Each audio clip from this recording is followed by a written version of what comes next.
So yes, and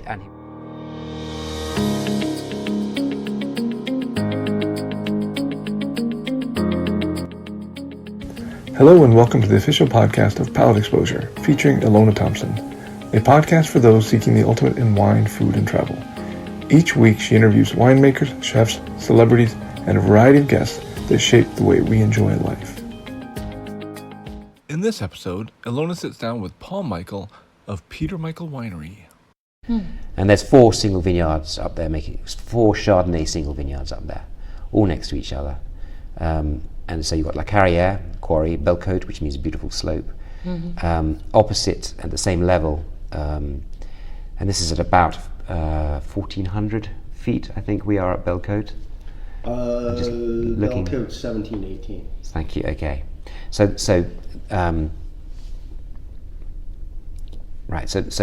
La Carrière starts at 1,400, and so La Carrière is starting at 1,400 and going up to 1,700. Then you've got Belcote and Mont Plaisir.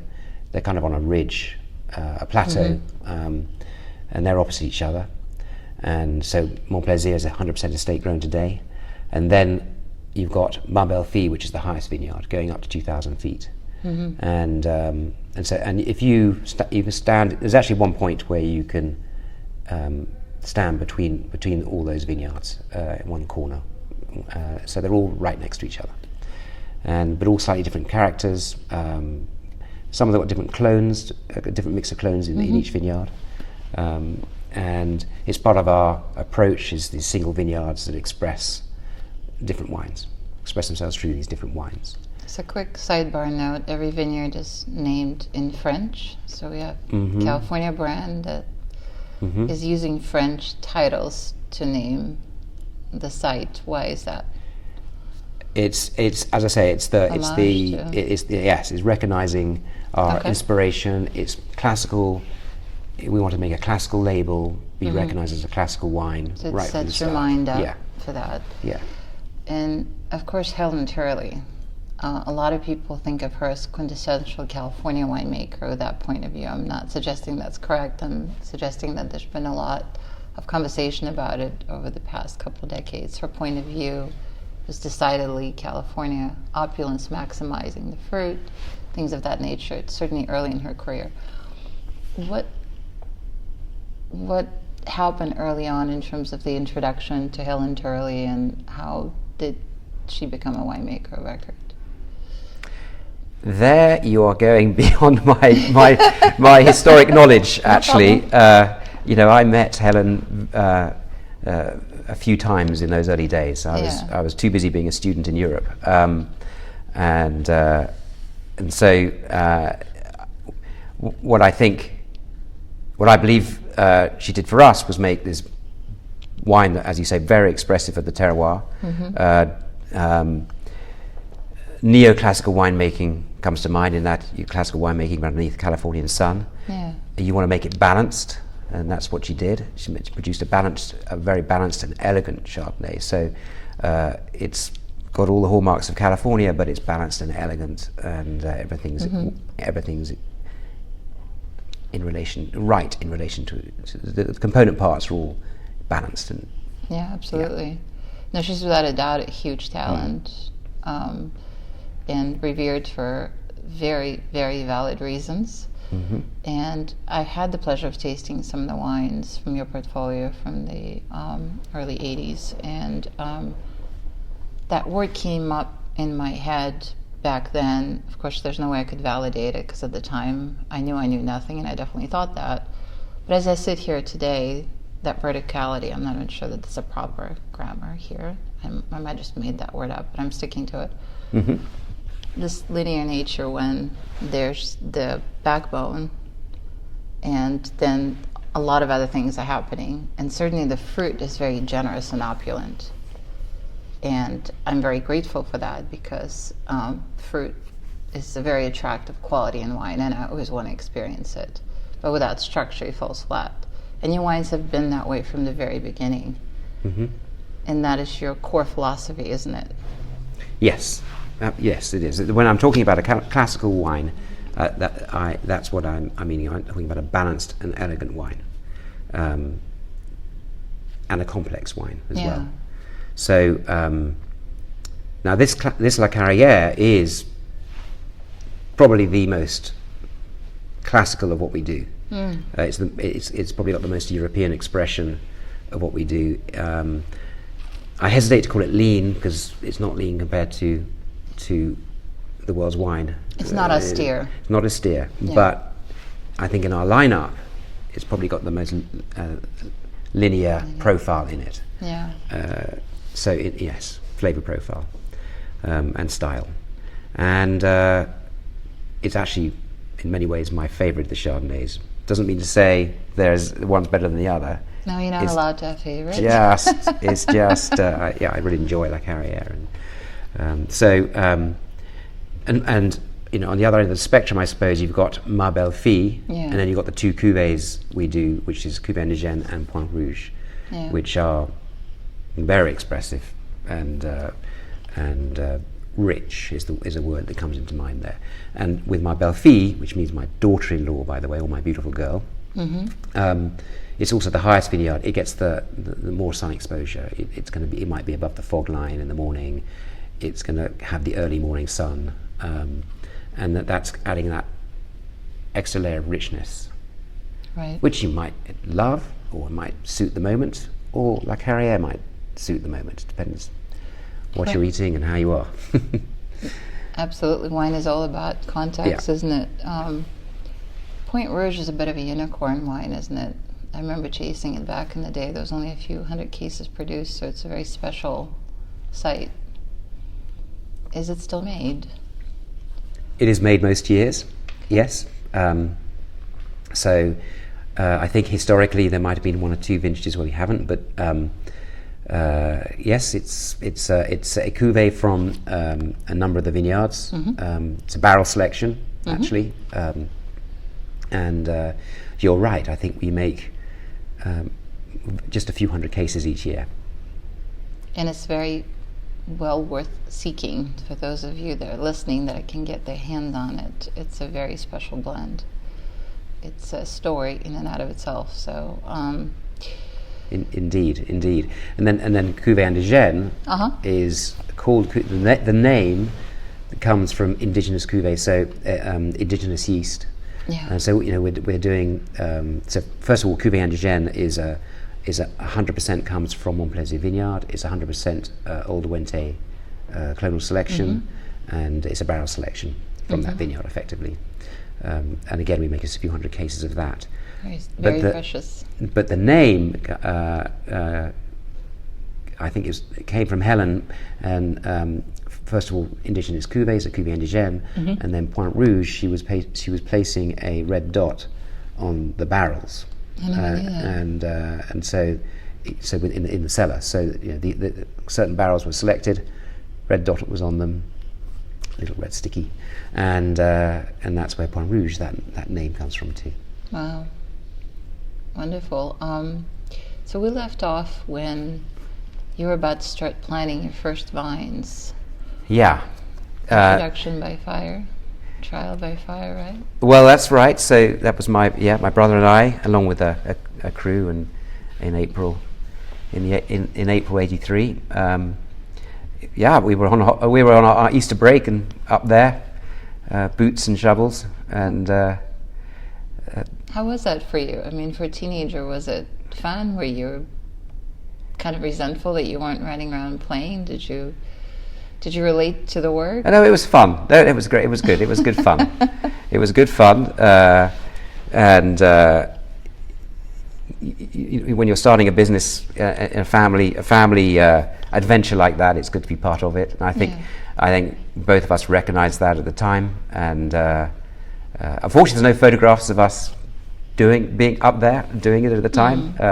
Missed that one before the age of the iPhone.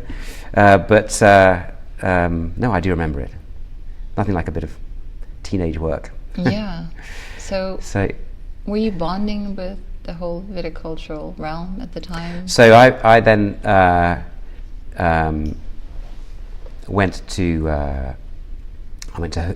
studied hotel management. Yeah. In Lausanne, so I went to the École Hôtelière de Lausanne Hotel School, and that's when I first really started to learn about wine In a more formal, in a more formal, structured way. Yeah. And along with quite a bit of beer too, and other things that students learn. But yes, and I my appreciation really grew from there, and I graduated in 1990, and then I think I had to do my own things in life. We do other things as a family. Yeah. We are an entrepreneurial family, and I really got involved with the winery on a regular basis around 2000, and have been actively working with the board and with the management since those early 2000s. How do you think all the management training and all those years that you spent learning all aspects of what it's like to run a business, it's impacted your vision of what this brand is?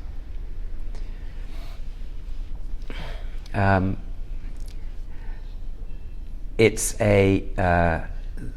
I think one important part of that is we've always worked as a team.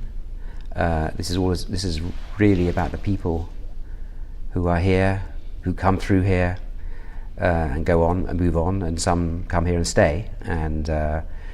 And so I personally love working with people, and appreciate the huge contribution that everybody brings to what the brand is today, throughout the whole winemaking process, growing it. Javier's been with us, our vineyard manager, for 28 years now, I think.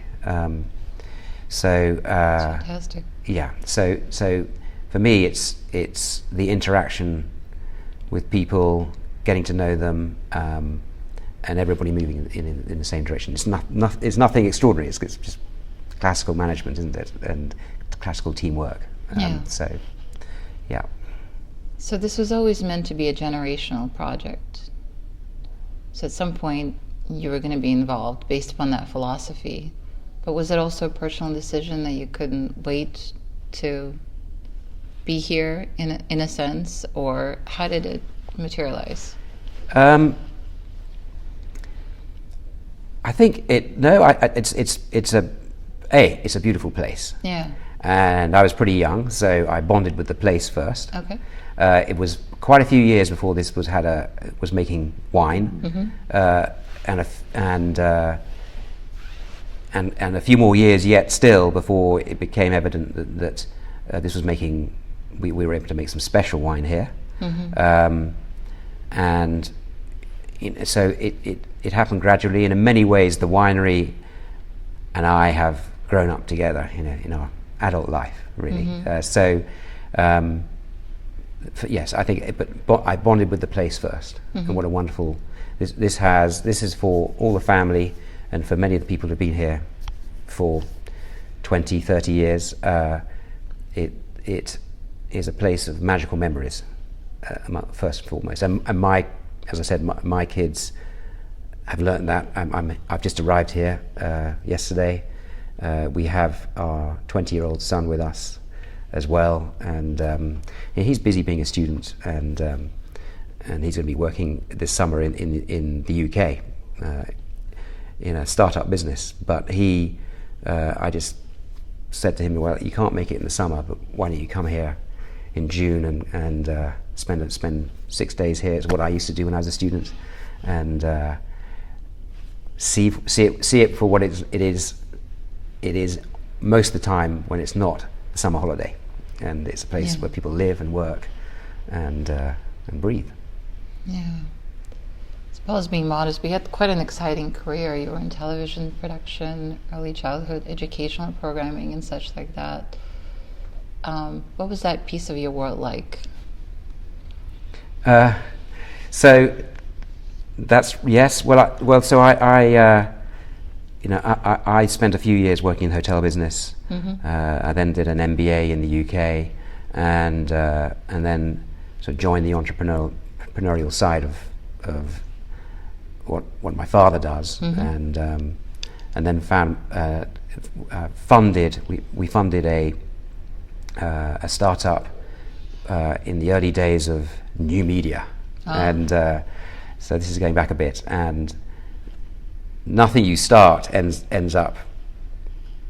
turns out to be as you thought it would at the start, right? And I think this was going to be a multiplayer online game back in the sort of mid-90s, and before broadband, even in the UK, and we had to pivot several times because we were way ahead. Our ideas were way ahead of the technology at the time, and ended up taking some really skilled people, animation people, technology programmers and network people, and putting them together and creating an educational TV program for children, which was all about learning, learning by experimentation. We worked with Montessori quite a lot on that, in developing it, and then we ended up partnering with Sesame Workshop in New York, and creating 65 episodes of beautiful 3D computer animation, very unusual at the time for children's programming, and it was expensive to make, which wasn't necessarily a bad idea. I believe that's how Sesame Workshop originally started, as a children's television workshop, making children's programs with an adult budget. But we made these 65, and they were broadcast around the world. Still are, in fact, still are in various territories, and we earned a few BAFTAs and awards. Yes, something. Is it still something special. You're passionate about? Are you still involved? No. Well, am I still involved? I still. Yes, I still own it, and it's still sold around the world. But I think I then discovered this world of wine and wanted to get more involved with that. So that's how I found out myself here. And your dad started a radio station, right? So my father started. He's done many things in his life. Right. He in the early 90s, his involvement with radio came about because some radio frequencies were auctioned off, commercial radio frequencies, and this was going to be the first national radio network, as opposed to local commercial radio networks, and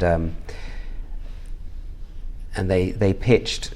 It was an auction, and my father was part of a team which included a few other major partners as well, and won a bid to launch a classical radio station, a national classical radio station. So it became known as Classic FM, and launched in the early 90s. And I think one of his proud achievements is that there were at the time, when he was involved, there were 500,000 15-year-olds listening to classical music on Classic FM in the UK. And I think it was franchised in other parts of the world as well. And it's still there. It's still Classic FM, still broadcasts. It certainly seems like whatever realm your family members touch, you add a lot of value to it. That's what I'm hearing. And obviously, we're lucky to have you in the wine world. Your portfolio is quite extensive, and every wine has its own very distinct persona. And from what I'm learning, it was engineered that way from the get-go. Everything was highly purposeful. Helen Shirley was your original winemaker, and then the second one became. Is it Luc Morlaix, or was it someone in between? No. So we've had a great run of winemakers in our time here. So Helen Turley was with us for a few years, and then she had an assistant winemaker called Marc Aubert. Oh, of course. And so Mark then took over around 1992. Just thinking about that, and he was our winemaker until about 1999, and so again, so he then, I think he would have introduced the Pinot Noir program with Moulin Rouge at the time, and so we should taste our Pinot Noir in a minute. Yes. As we've mentioned that. So Mark was here for a few years as winemaker. He had an assistant who joined him called Vanessa Wong. Oh. Also today known as Vanessa Pay. That's right. That's Pay Vineyards. Yeah. Le Moulin Rouge again at the time was Pinot Noir was an outlier. This was way pre-Sideways. Of course, now Pinot Noir is quite a common variety. There's really very hectic pace of planting all over California and Oregon. So it's a completely different scene these days.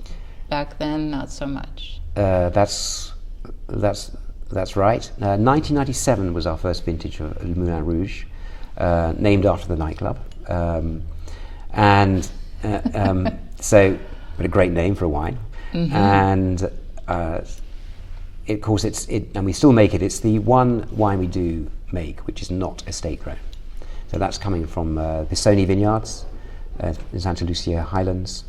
Exuberant fruit. Very exuberant fruit, very expressive. Definitely a Californian Pinot Noir. Yeah. We decided, again, that same decision again, okay, if we're going to make this, we need to make these our own grapes, our own vines, estate grown.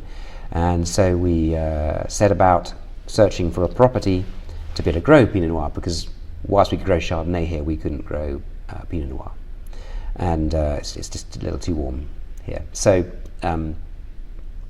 we found this property out on the Sonoma coast, the true Sonoma coast, Fort Ross Seaview, AVA as it is now known. I think it started to become known in those 90s, I guess. And so we planted. So we bought it in 1998, I'm going to say, and we planted in 2006, right? And that's just because we had to overcome many barriers to entry, mostly in terms of regulation out there. So our first vintage was only in 2009, and it's again, it's a very beautiful spot. It's 1 mile in from the Pacific Ocean. The slopes faced inland; they faced east and northeast. And at the bottom of the property is the one fork of the Gualala River, and that brings the marine influence indirectly across those vineyards. They're incredibly steep again, really steep, and they are at about 1,000 feet, so they're above that fog line. Probably maybe a little bit. We're quite far south compared to our neighbours on the true Sonoma coast, most of them.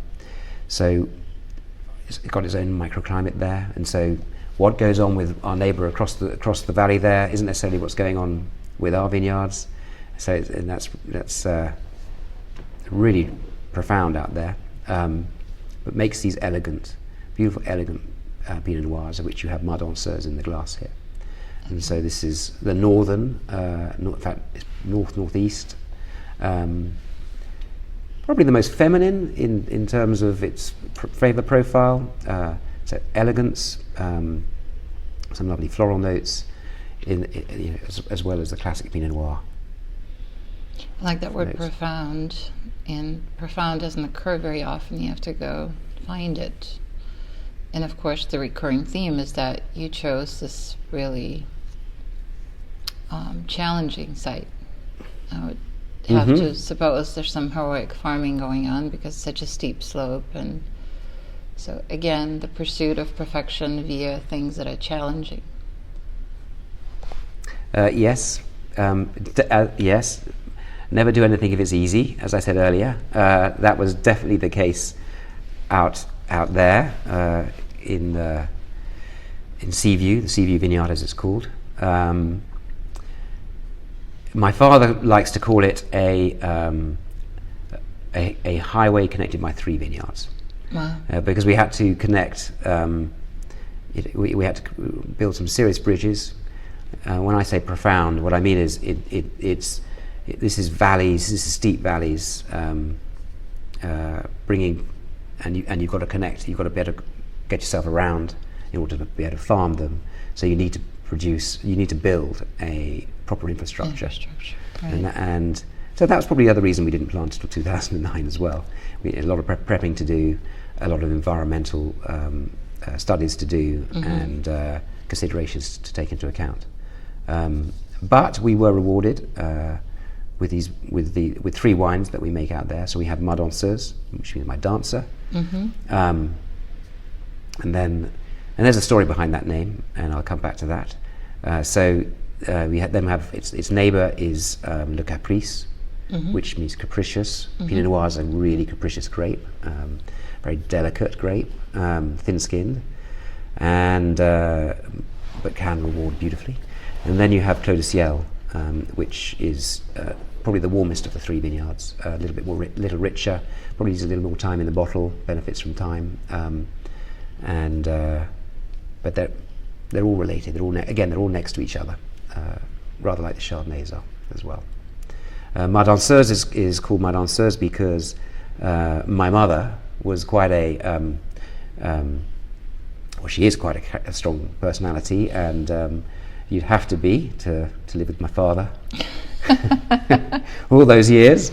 But she was saying, when am I going to get recognised in this programme? When am I going to have a bottle named after me? And because Ma Belle-Fille was recognising Emily joining the family as a daughter-in-law. Right. And so we had to find a name and a wine, and along came this wine which has got this lovely elegance to it. And my parents met in dancing school.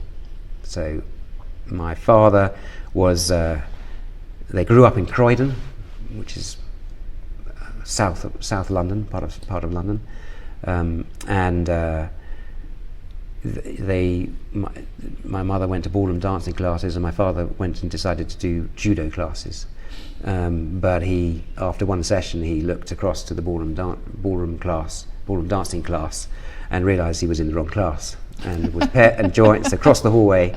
Was paired up with Mum, and who thought he was a bit too sure of himself, by the way, at the time, to your point earlier. And anyway, they became dancing partners, and the rest is history. And so we found the name, Ma Danseuse. Dancing through life together. And there's a poem on the back of the bottle. Gorgeous allegory. Wow. There's a poem on the back of the bottle as well, so dedicated to my mother. So, as I say, stories and romance and wine, they all go together very nicely. So, the conclusion of this interview can be found in the next podcast, already available for your download. Thanks again for tuning in to the official podcast of Palate Exposure, featuring Ilona Thompson.